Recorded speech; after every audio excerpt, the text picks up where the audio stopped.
Shri Gurubhyo Namaha. Welcome to our Saturday weekly series.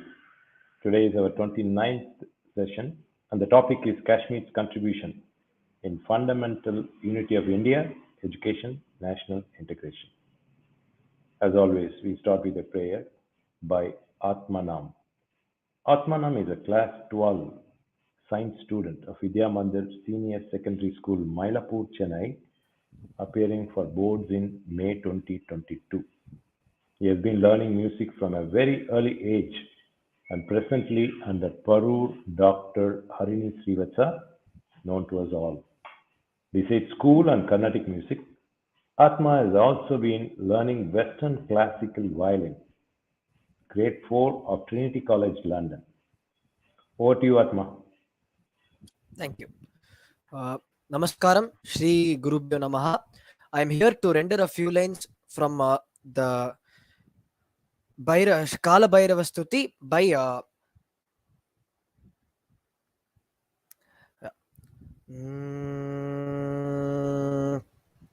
Vyapta Chara Chara Bhava Vishesham Chinmayame Kamanantam Anadim Vyapta Chara Chara Bhava Vishesham Chinmayame Kamanantam Anadim Bhairavanath Manath Sharanyam Bhairavanath Manath Sharanyam Tvanmaya Chittataya Hridivade Tvanmaya Chittataya Hridivade.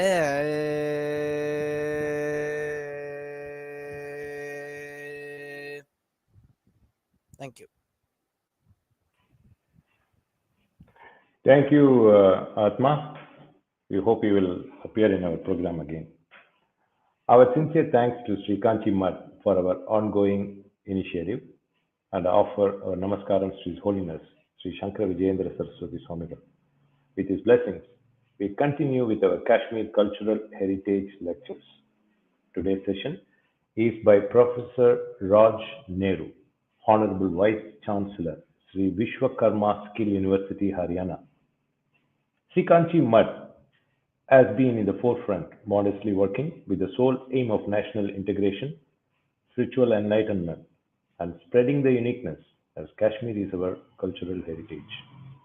We thank Dr. Raj Nehru for joining us today amidst his tight schedule. Dr.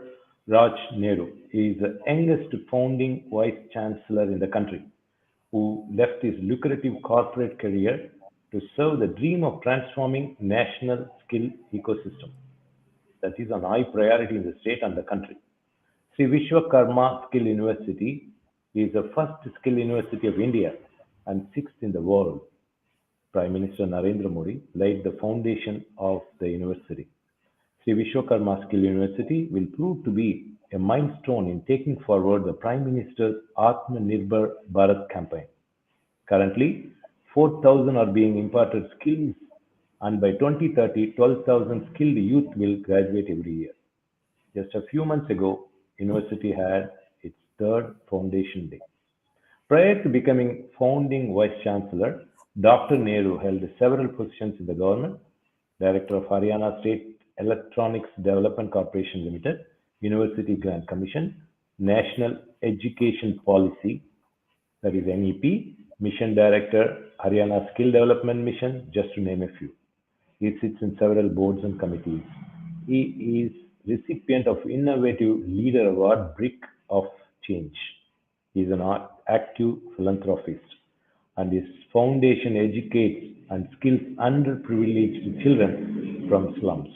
Currently, this foundation has adopted two slums and 80 children.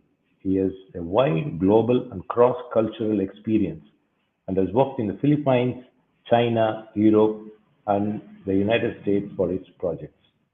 Under his leadership, SVSU has pioneered the dual education industry integrated model, which is becoming popular as Earn While Learn scheme, dual vocational education.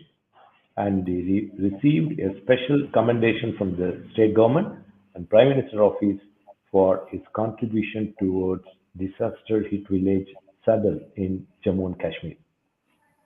We are very pleased to invite Dr. Raj Nehru and thank him for joining us again today. Over to you, Honorable Vice Chancellor Dr. Raj Nehru. Namaskaram and my pranam and charan vandana to His Holiness. I am privileged today that you have given me an opportunity, Shri Kanchi Kamakoti Peetham and Madhyam Dharma Samaj and Kanchi Kamakoti Seva Foundation, who is doing a yeoman's job in organizing these workshops, awareness programs, and I guess this is the series of awareness programs that have been organized, and this is the 29th one. I think it's a privilege for anyone like me to be part of such programs, and I'm really grateful to you for considering me worth for sharing some thoughts. I'm not a scholar, but being a Kashmiri Pandit myself and Kashmiri Brahmin myself, I have also gathered a lot of knowledge about Kashmir. It's like an ocean, and people like me will have only very small information about Kashmir. So I'll try my best to share what best I understand and know about Kashmir. Today's topic that we have picked up is Kashmir's role in fundamental unity of India, education, and national integration. For that, it's very important for us to understand Kashmir from various dimensions. And there are many books and literature that's available to understand Kashmir. And the most important among all of them are three books that I consider the most important. One is Neelmat Puran, another is Kalhan's Raj Tarangni, and then Somanand's Katha Sarita Sagar. Now, among all, the Neelmat Puran is one of the famous and sacred Purans that deals with Kashmir in respect of its creation, and it deals with understanding the original inhabitants of Kashmir. There have been, if you read the book, there have been Nagas, Daityas, Pishachas, Manus. The book gives a comprehensive understanding about their style of living, religion, customs, festivals, topography.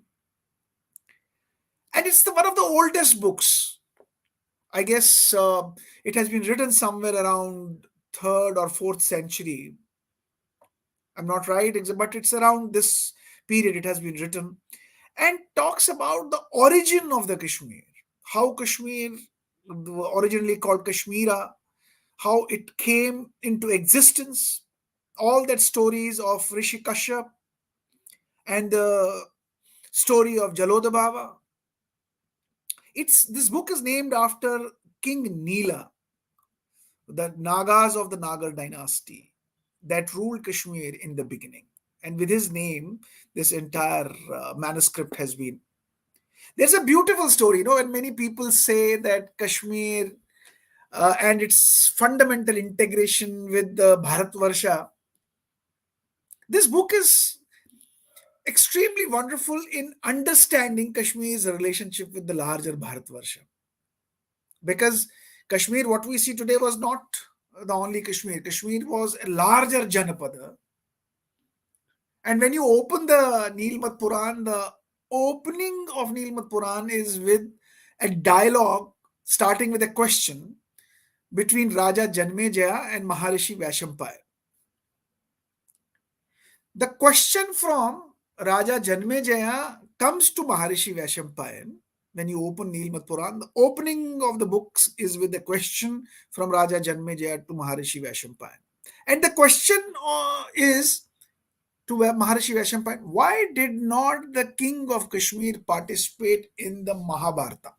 The Mahabharata, Battle of Mahabharata. Why did not the king of Kashmir participate in that? And to answer that, Maharishi Vaishampayan gives a very beautiful story, anecdote about, he says that, Kashmir was ruled by a king called Gunanda, one of the powerful kings of that time when we had Shri Krishna, Balram. That time, Maharaja Gunanda was the king of Kashmir. He was a very powerful king, but he was friend of Jarasandha, who was fighting with Lord Krishna.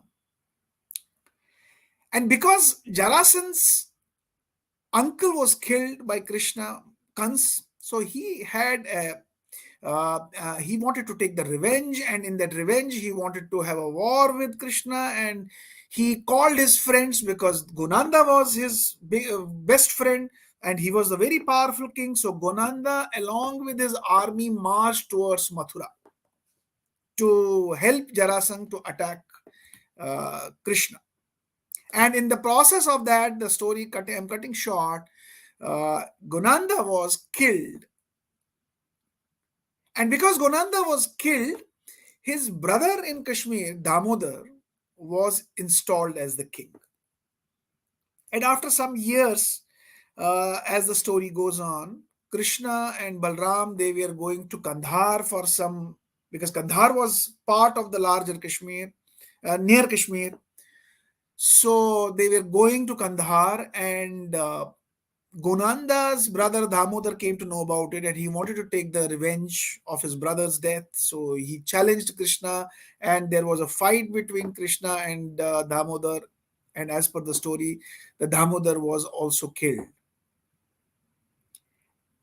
Now, when Damodar was killed, many of the lieutenants of Krishna at that time suggested him that now that there is no king in Kashmir, so we must have our own rule established in Kashmir, to which Krishna refused and said that the land of Kashmir is the land of Sati and there is a sacredness attached to Kashmir. So we should not be doing that blunder. He went to Kashmir, and there was the widow of Damodar. Her name was Yashomati, and Krishna, with all due respects, coronated her as the regent queen. She was carrying a baby in her womb, and she was coronated as the queen of Kashmir. Many people say she was the first woman empress of the world. So the first woman empress in Kashmir was Yashomati. She was carrying a child. And when this Mahabharata war happened, the son of Yashomati, the Gunanda too, was a small kid. So in the battle rules was, wherever the king is small, is a child, they don't need to participate in the war. And Maharishi Vaishampayan tells this to Janmejaya, that this is the reason why Kashmir king did not participate in the war of Mahabharata.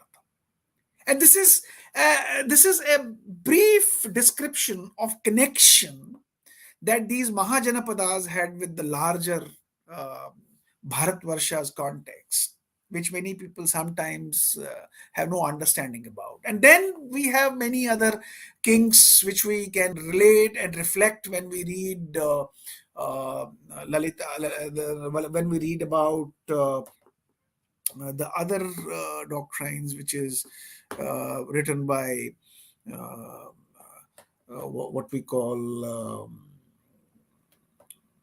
the other book about which is written about Lalita Aditya, the mighty king of Kashmir, which is written in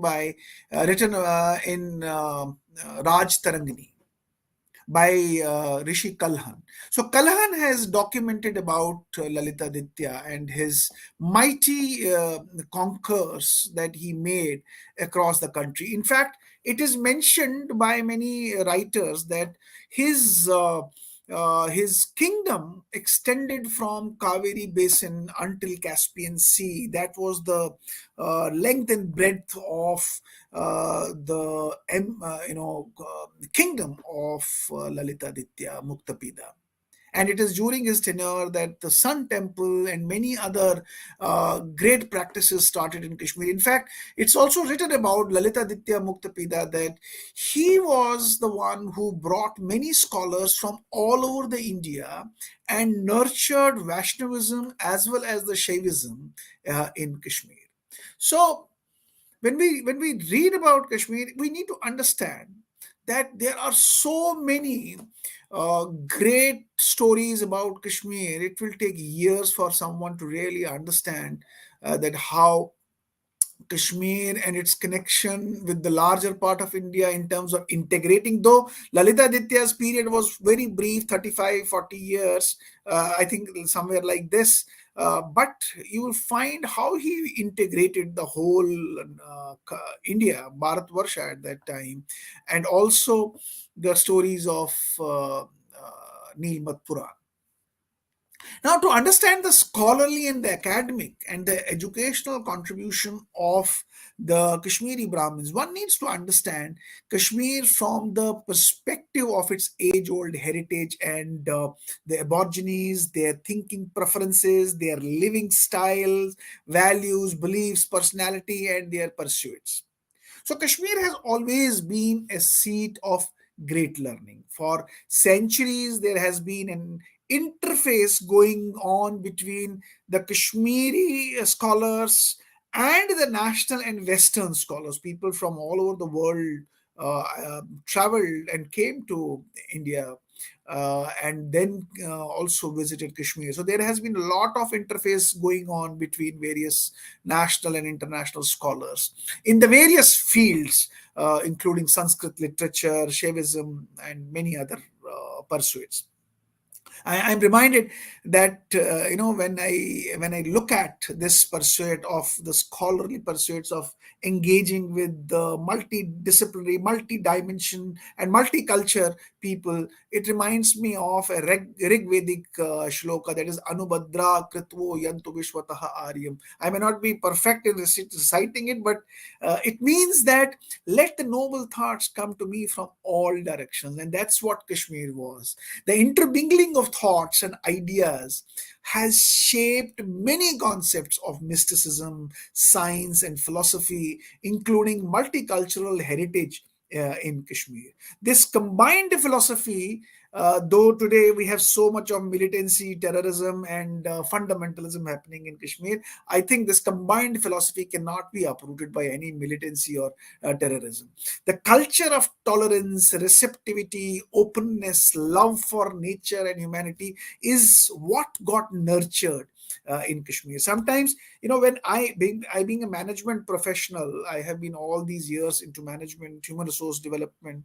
I sometimes feel that that this community, Kashmiri Brahmin community, Kashmiri Pandits, and Kashmiri by Aborigines, they are horizontal and vertical thinkers. And when you closely examine the heritage of Kashmir, you will notice that this is truly demonstrated by Kashmiri Brahmins with their rich traits of receptivity and tolerance, even for the contrarian views that has been nurtured almost for many civilizations. And now this place that we nurtured for so many millennials was known for the love for humanity. You will I'm sometimes using the word Brahmins and Pandits interchangeably, so it's the same meaning for me for now, for the sake of this conversation. The creative and the innovative traits of Kashmiri Brahmins or Pandits, what you call, made Kashmir a glaring house of what we call spiritual knowledge. I sometimes feel it's a laboratory. It became a laboratory to nurture and give shape to new thoughts, and a place that that produced mighty scholars who made pioneering contribution to local and national thoughts in various fields, including philosophy, history, poetry, music, aesthetics, or you call it astronomy, astrology, language, logic, dance, drama, science, any field you take up. You will find that there is so much of rich thoughts, so much of rich philosophy that you will see that has come from Kashmir.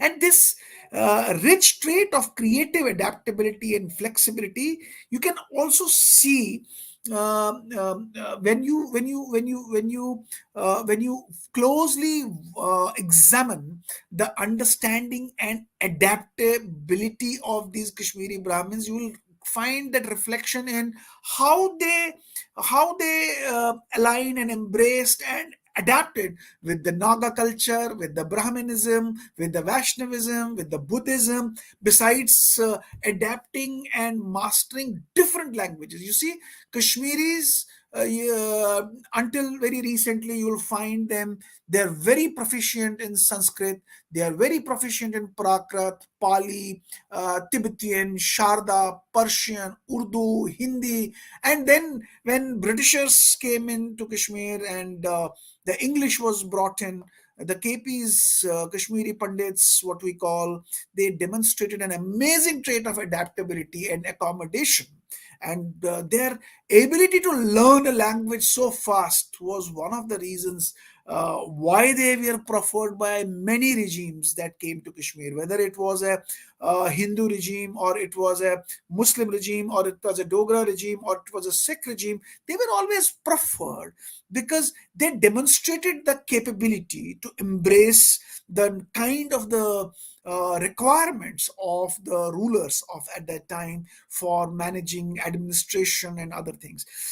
While as on the contrary to that, you see in the non-Kashmiri Pandit community, non-Kashmiri Brahmin communities, whose lack of tolerance has nurtured hatred and devastation that we see in the society today or outside the society in other parts of the world.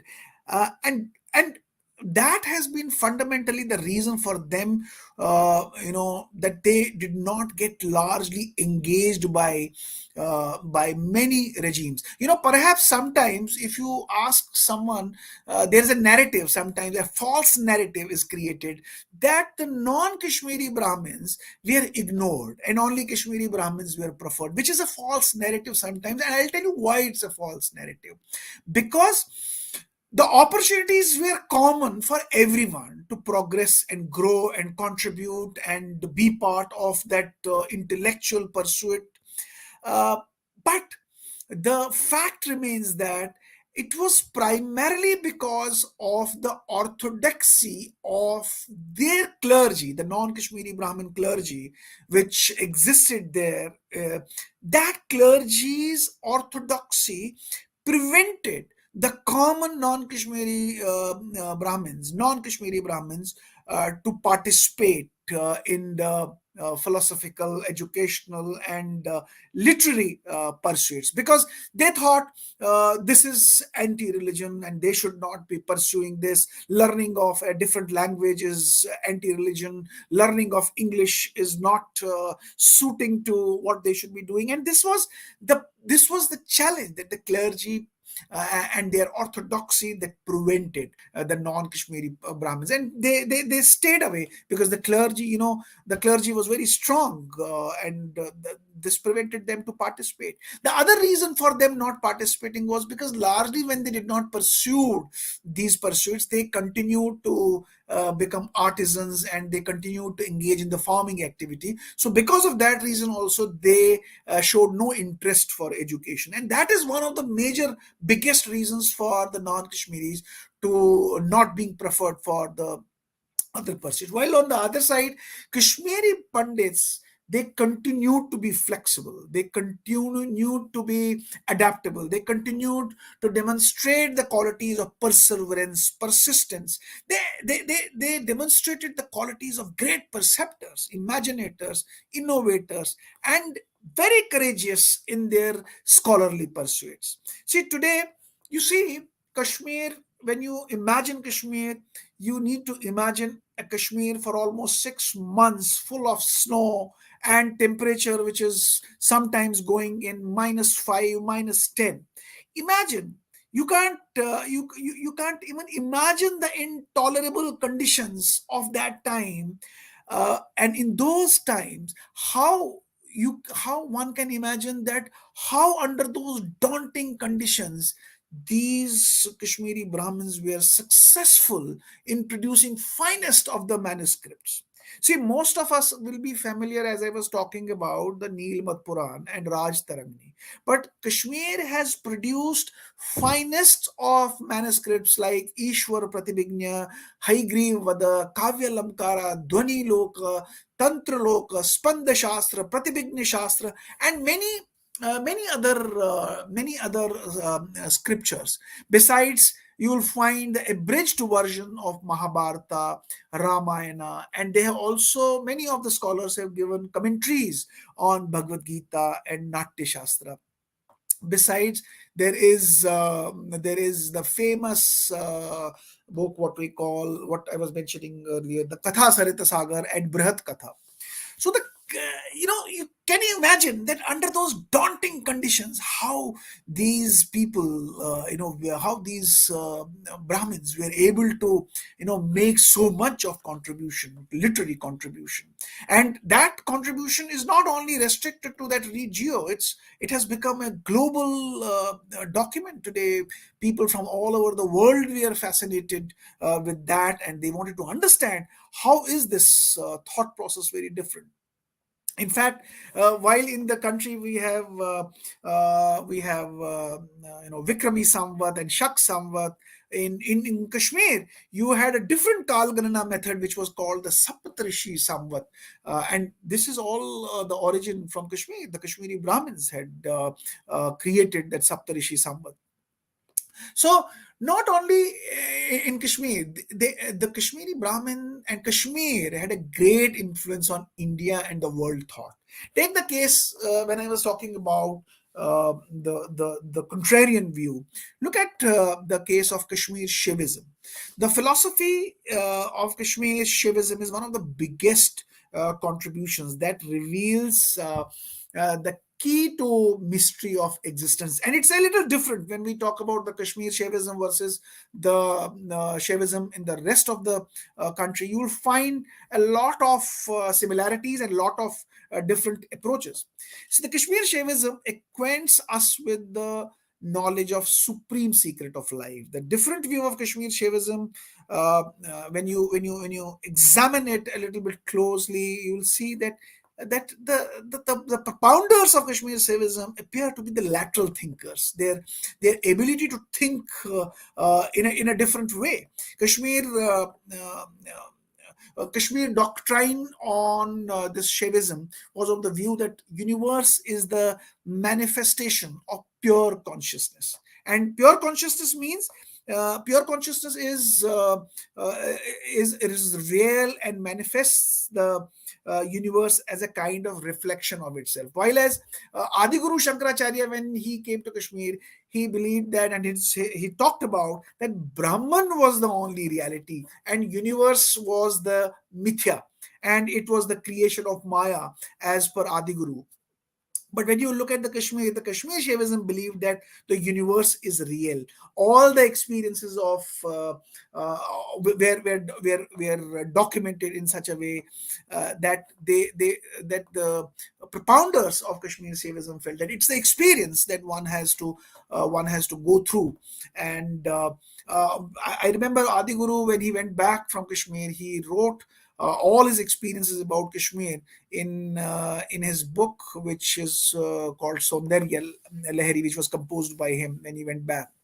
The second bigger contribution in the same field was when we talk about the Kashmir Shaivism was the concept of moksha. So the Kashmir Shaivism believed that moksha is not to be found by renunciation of the world. In fact, they didn't believe that one has to become a sannyasi to renounce the world and then attain moksha. The Kashmir's philosophy of moksha was that it's a revolution in the world view and the thinking and the mindset. So rather than giving up the world, the Kashmir Shaivism believed that moksha is the development of a true sense of who you are. And I sometimes, when I try to read this, I loved the stories that Swami Lakshmanju had given and Sri Ramakrishna Paramahansa had given. They gave some analogies to define and describe the concept of this moksha, more about the understanding, more about the paradigm shift, more about the mindset. So while Swami Lakshmanju gave the example of a girl, Ramakrishna Paramahansa used to narrate a story of a tigress, and I will just quickly share that story with you. The story of tigress is, it's an analogy of how moksha is the change of perspectives, a mindset change, a paradigm shift where all fear is lost when we realize the inner nature of ourselves. So he relates the this realization of inner nature and relates it through a story. He says that there was a tigress, and this tigress attacked the herd of sheep. And when she was attacking the herd of sheep, at the same time she was hit by an arrow of an hunter. And while she was hit by the arrow of the hunter, she was dying. And as she was dying, she also gave a birth to a cub, because that tigress was carrying a cub in her womb. And before she died, she gave a birth to a cub. And interestingly, this cub grew along with the sheep, and as this cub grew along with the sheep, the cub started believing himself to be a sheep. And as the time passed, several years later, the this herd of sheep was once attacked by some another tiger. And when the tiger attacked this herd, the tiger was shocked to see that a fully grown tiger was also running away, and he was fearful and running away. So this shocked this tiger, and he caught hold of him and asked him, "Why are you running? Why are you fearing of me? You are also a tiger." Then the tiger sheep responded and insisted that he was not a tiger, he was mere a sheep. The tiger was very annoyed, the one who had attacked. He dragged that tiger to a pond and compared their reflection in the water. And when they compared the reflection and told him, "See, you are also a tiger." And suddenly in that moment, the cub recognized himself as a tiger and lost the fear. And that is where Ramakrishna Paramahansa and Swami Lakshmanju gave some of these analogies to talk about that Kashmir Shaivism believed that this world is real and we have to live in it and give different and fresh interpretations where the knowledge in itself is a bondage. So you have one level of knowledge, and that knowledge in itself is a bondage. And when you raise the level of knowledge, your bondage moves to a next level. So what is valued in Kashmir Shaivism is the spiritual knowledge, the spiritual experience that will lead to a new perspective of life. The example of tigress was about that as long as you are in the grip of general knowledge, you will continue to suffer, you will continue to be fearful. But as you move to a new knowledge, that is the spiritual knowledge or a spiritual experience, you will get liberated from this world. So that is what they called moksha. That's what my understanding was, that how you can attain moksha without even becoming a sannyasi. That was the way Kashmir Shaivism talked about. Now, this is just the tip of the iceberg. There is so much of wealth of scholarly knowledge that has been produced and contributed by Kashmiri Brahmins. Perhaps I will share some important aspects that needs a little bit more of research by people. But But the fact is that we have not really understood. The nation and the world needs to understand it a little bit more, and there needs to be more research around it. Now see the irony: most of us today know Kalhan for his historical marvel of Raj Tarangi, but majority of people don't know that as Kalhan, Kashmir gave birth to the first and foremost historian. That was the first and foremost historian of Bharatvarsha, who is to be considered as the finest historian. Not only a finest historian, but also an honest and courageous and fearless in his writing. If someone has read Raj Tarangni, he has given some great examples where we can see that how fearlessly Kalhan exposes the treacherous conduct of the then ruling king Harsha and narrates the distress under his rule. Despite that king was ruling at the time, he fearlessly writes about, which is very difficult during those times to write about the kings. But it gives you an understanding and deep understanding about the courage of a historian of that time. In fact, when George Bohler, who was on his mission to collect Kashmir manuscripts, he was very disappointed during his visit in Kashmir, and when he was collecting many, though he collected many manuscripts, but his disappointment came from that he could not get the original manuscript of Raj Tarangi. And so he went back to Vienna. And when he went back to Vienna, his favorite student disciple was Oriel Stein. And when Oriel Stein heard those stories from Bohler, he was very much impressed, and he decided to come to Kashmir. And when he came to Kashmir, he met Maharaja Pratap Singh, and Maharaja Pratap Singh at that time gave orders to the then governor of Kashmir. His name was Pandit Suraj Kaul, and he gave him the order that he must provide all the help to Oriel Stein. And what Pandit Suraj Kaul did, he got the original manuscripts of that time presented to Oriel Stein. So Oriel Stein had access to these manuscripts at that time, and he was able to create an edition. I think that edition came somewhere in 1892, which he prepared with the help of Pandit Govind Kaul and Pandit Mukundram. And during his stay in Kashmir, he collected, as per the reports that I have studied, he collected more than 400 manuscripts from Kashmir, some 300 to 400 manuscripts from Kashmir, and later deposited them at Oxford University in 1911. Today, they constitute a big, largest collection of Kashmiri manuscripts outside Kashmir.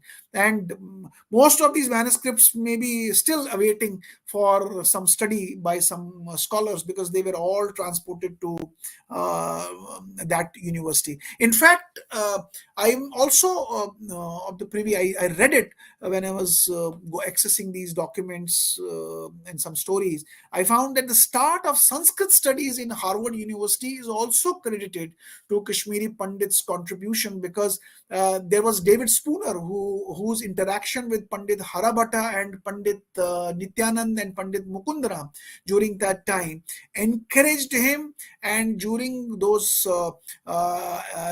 interactions with these scholars, he was able to collate a lot of information. In fact, Pandit Mukundaram is also said to have prepared 4 volumes of Taittiriya Upanishad, and now these manuscripts are in the library of Harvard University. So unfortunately, there has not been much access to it, and there are many such manuscripts waiting for research and for someone to really go and study. So there are many such stories that will show the role of Kashmiri scholars as a beacon of light of learning. But let me deflect from this philosophy and manuscript. Let me deflect to the poetry. You might have heard about the Kashmir poet Bilha. He was also a courageous poet, and his courageous poetic power can be shown by can be seen by the title that he was given. He was given the title of Vidyapati. There's an interesting story about Bilhan also. It's said that while he was on a Bharat Brahman, he fell in love with a princess somewhere in the eastern part of the country or the southern part of the country, and her name was Yamini Purnatilaka. And when he fell in love with the princess and the king came to know about this, he was imprisoned by the king and put in the jail with an uncertain fate. So it was a traumatic time for him, as he didn't know whether he will be hanged or beheaded. But while in detention, it is mentioned that he wrote an epic poem, which was named Chaur Panchashika, and that highly impressed. When this poem reached to the king was highly impressed, and he was forgiven. And many European scholars have translated this poem. I think I was reading one, Povey Matthews has translated this, and they call this poem as Black Marigold. It was also known as the collection of 50 verses by a love thief. So, uh, but about this Bilhan, also the later part is also very interesting. It is also said that later this Bilhan went to the court of King Vikramaditya VI, and then he wrote Vikramaditya Charitra. The writer of Vikramaditya Charitra is Bilhan. Similarly, there are many documents today indicating that the science and medicine has its origin in Kashmir, and many scholars have given references that Maharishi Charak, which many people may not be knowing, that history and development of medicine actually happened in Kashmir, and Maharishi Charak is considered to be and people talk about it, that he was born in the Kashmir Janapada, and this scholar also is from the Kashmir origin, including Panini and Patanjali. Not only medicine, the birth of whole science of grammar and language is also seen to be nurtured in Kashmir, where Panini, Kartayana, and Patanjali, the three sages from Kashmir, they were also called as Munitraya. So they were considered to be the architects of Sanskrit grammar. Now, in the contemporary times, we have been talking about Shakespeare and Kalidas. There is also an interesting anecdotes written about Kalidas and his origin of being a Kashmiri. And in fact, there is a book written by Shri Lakshmidhar Kalla in somewhere in 1950s. He was a Sanskrit scholar and a Kashmiri Pandit. He wrote a book called, the title of the book was the Birthplace of Kalidas, in which he has tried to trace the birthplace of Kalidas based on his writings. He concludes that Kalidas was born in Kashmir, but moved then southwards, and then got some patronage from the kings and the local rulers of that side. There is another writer. His name is Mohan Rakesh. He is a Hindi writer. He too seems to have believed that Kalidas had a Kashmiri touch. It becomes his play Ashad Ka Ek Din, in which is based on the Meghdut. He has mentioned this, that the writings of Kalidasa have a deeper connect with the Kashmir. Only someone who is from Kashmir, knows Kashmir very well, can write that.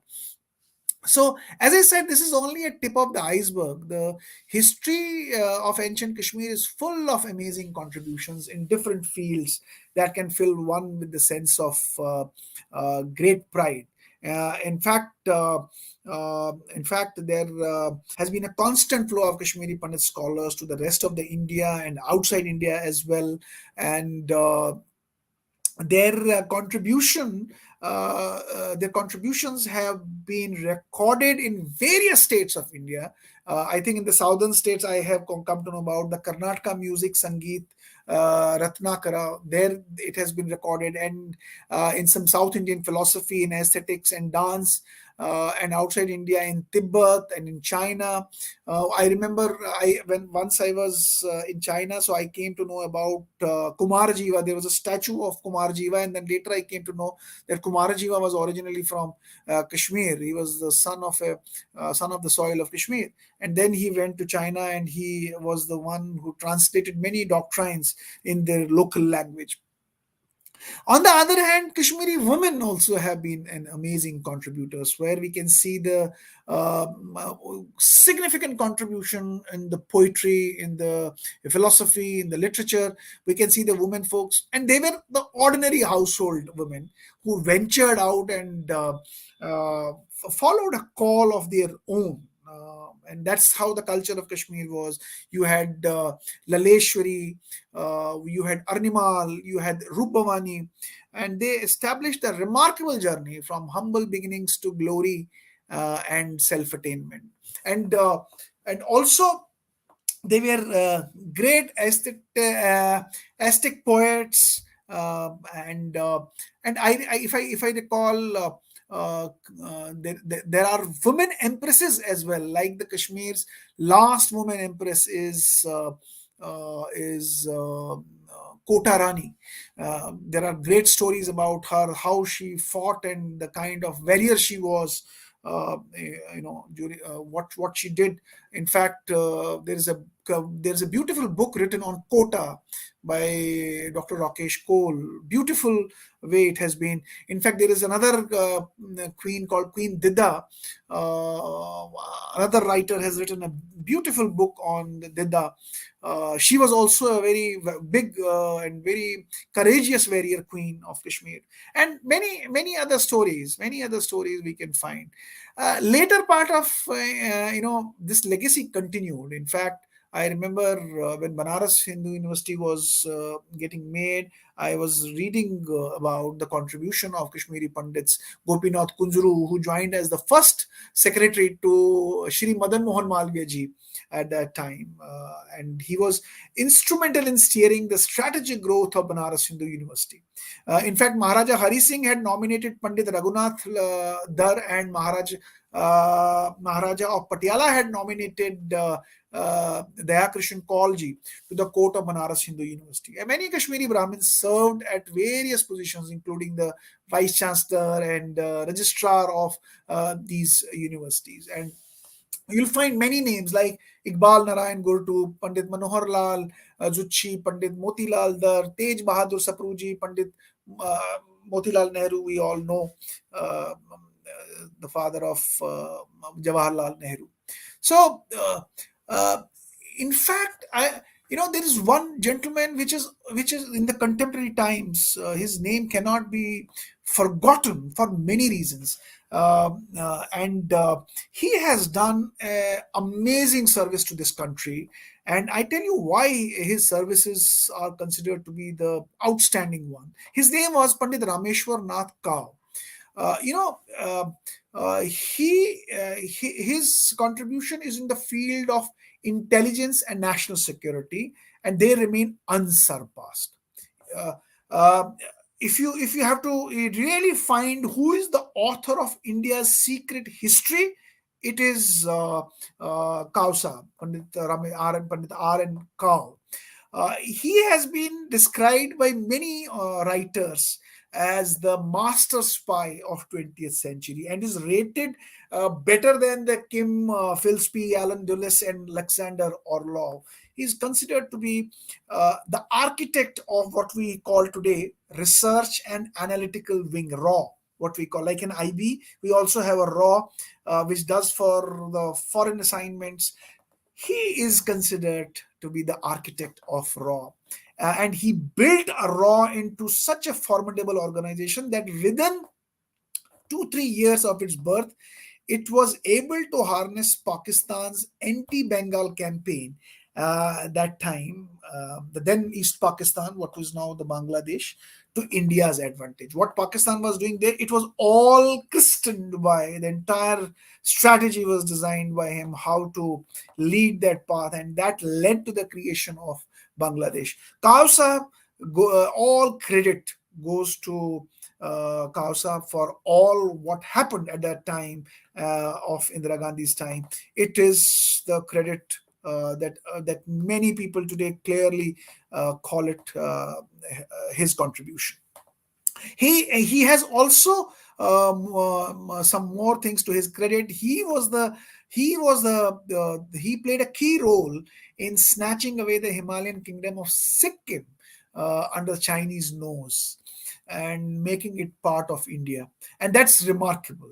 That remarkable work is what Kausav did in cultivating the clandestine relationship of India with the larger part of the India, and we were able to protect ourselves in terms of the national and international security. Uh, Many people have talked about that he was the man at that time who built relationships with Mossad, the Israeli intelligence agency, at a time when the very name of Israel used to be a taboo for the dominant Indian political class. But this gentleman brought rich dividends by his engagements.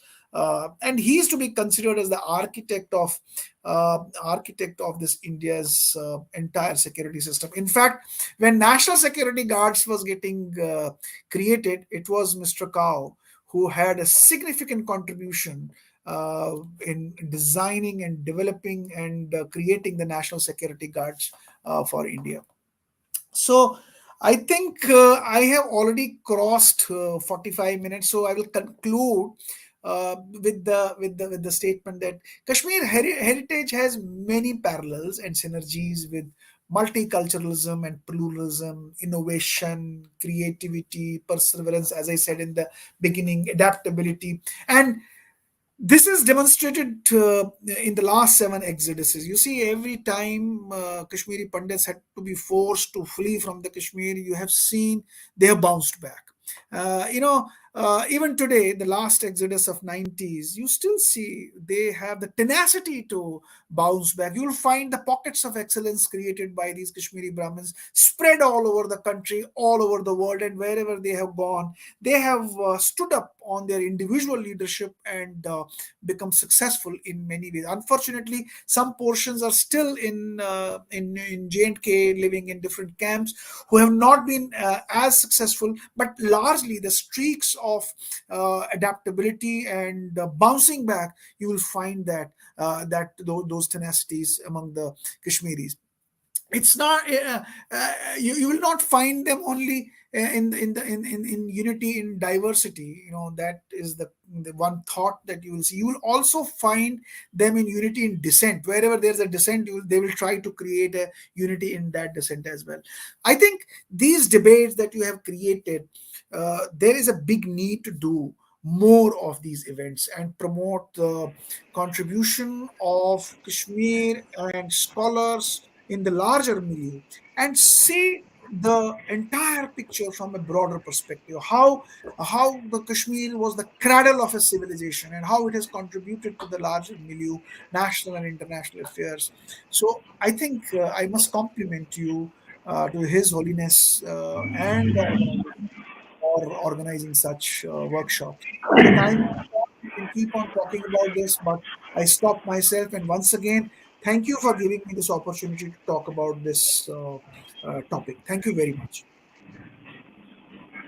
Thank you, Vice Chancellor Nehru. That was quite an extraordinary extempore speech. You thought you will finish in 30 minutes, and I knew we could extend it more, but we will have you for one more session.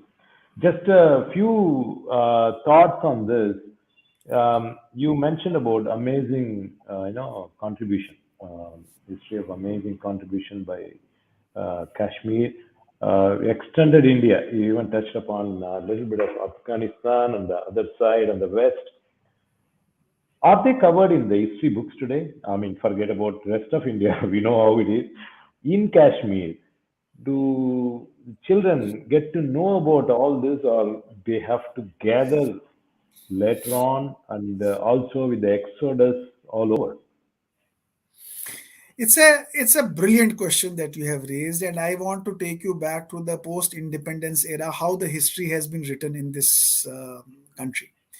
Uh, we have idealized Mughals, but we have not idealized the kings who brought laurels to the India. We have small chapters for Raja, kings of South, or kings of Marathas, or kings of Kashmir. You today don't find Lalita Adityas mentioned in any history book. Uh, so the problem is the way the history was written post independence, that has wiped all such warriors of India, including Kashmir, who had their might shown just because they wanted to appease at that time a different class of society. And that is the reason why you don't find their names. But you have historians who have traveled to India, Hyun Sang, Fahian, and many other Persian scholars who traveled to India. They have in their memoirs mentioned about many such scholars, many such kings. In fact, that's what I said when I went to China. I found Kumar Jiva's statue. I was surprised. I said, "Who is this Kumar Jiva?" They said, "He's from your Kashmir," and he was the man who actually translated many manuscripts. And we never knew about him. We never knew about him. In fact, I have been telling people that Raj Tarangni must be made a mandatory document to be taught in schools, at least in Jammu and Kashmir. People need to know their history. But you know what happens then there will be a new group of people coming up and questioning the Raj Tarangni, questioning the author of the Raj Tarangni. So the problem is there. But I think with these initiatives, I'm sure the awareness is there. And at the same time, I think we must do research. There are many areas awaiting research where we can do more research and find out the more truth about what India and Indian scholars, Indian kings, Indian warriors have done and contributed to India. No, that's interesting. After listening to some of our lectures, we are in touch with some research students from BITS Plani. They are in touch with us, and I think all our sessions are going to be helping these research students as they are bringing out something new. You also mentioned about adaptability, receptivity, openness, tolerance. I guess all these have been in existence right from those days, right? When different religions came into existing, the tolerance, especially with this Kashmiri Pandits, they must have survived all those days, and that's the one helping your community to a great extent today. And it is nothing just because of the current events that we are talking about all these days. It has been there right from the beginning, right? Of This course, tolerance and coexistence. you see, Kashmir, the fourth, I think, third or fourth Buddhist conclave happened in Kashmir in Harvan.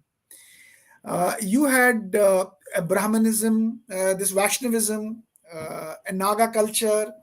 You have Shaivism, a different cult. You have the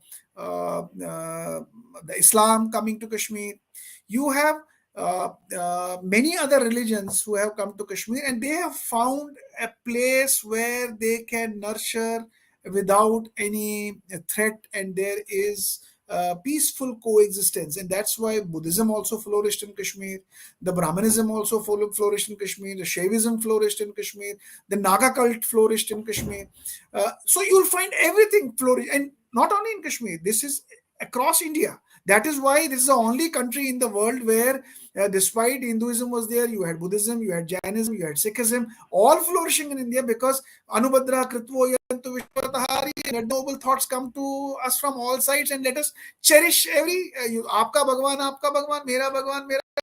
So we said ki we had 34 crore Devi Devta hai, because everyone had his own Devi Devta in his own mind. So that was the kind, and that is the kind of nation we are talking about, and that allowed everyone, and that's why everyone came in. But unfortunately, we could not continue that because of many reasons, which I don't want to actually Hmm. get into it. No, I hope that such noble thoughts will be reciprocated soon and things will return to normalcy. That's what I think we hope. We want to create and a situation using all this awareness. People get to know more about all this. Uh, so it will probably help return of Kashmiri Pandit soon to their motherland. Then you Of also course. mentioned about one more question. You mentioned about the orthodoxy of the clergy. Is it the reason everywhere that hatred is spreading because they're not supposed to be diverting into anything other than spirituality? Now that you mentioned about Kashmiri Pandits in different fields, and as I keep seeing the knowledge and their education level, the profession diversified into so much, that could have been the cause for hatred. This community is just advancing and into different fields. Is that the same sentiment everywhere? Absolutely. I think it's a world view now that, see, the problem is emerging from the belief that I am right and everyone is wrong. And that belief is giving birth to hatred. And because when you believe that only you are wrong, only you are right, I am right and everyone is wrong, and those who are wrong, they need to be completely eradicated, and that is what those who are right have a duty to do. It creates hatred, it creates separation in the society, it creates division in the society, it creates a kind of a society where you do not let the multiple thoughts to grow. It creates a sense of fear. It generates that sense of victimhood, because where you think you are in minority and you believe in that concept, so it will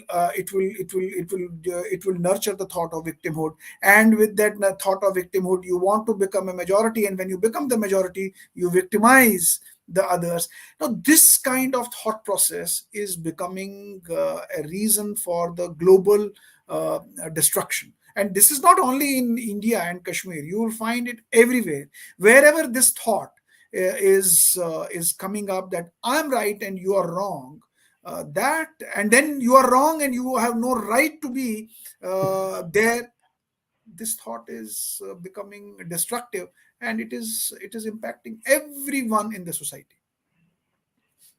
Yeah, before we conclude, we want to remind our viewers that Vice Chancellor covered many points on women, on music, Rajatarangini, Nilamata Purana, all that were covered in detail in our previous 28 sessions.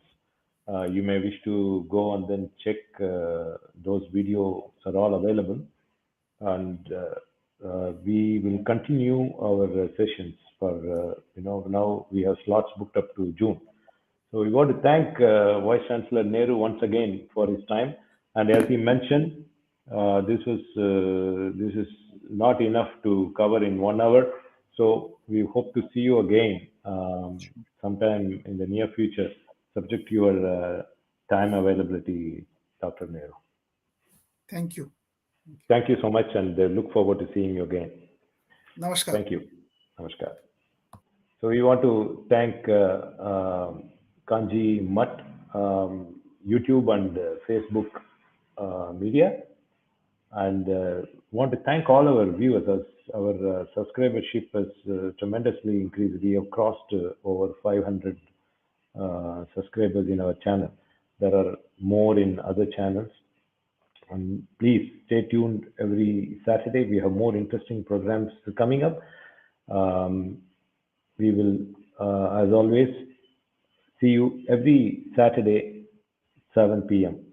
Um, and 8:30 Eastern Standard Time in the US. We thank also VDSP for this streaming support, and see you next Saturday. Thank you.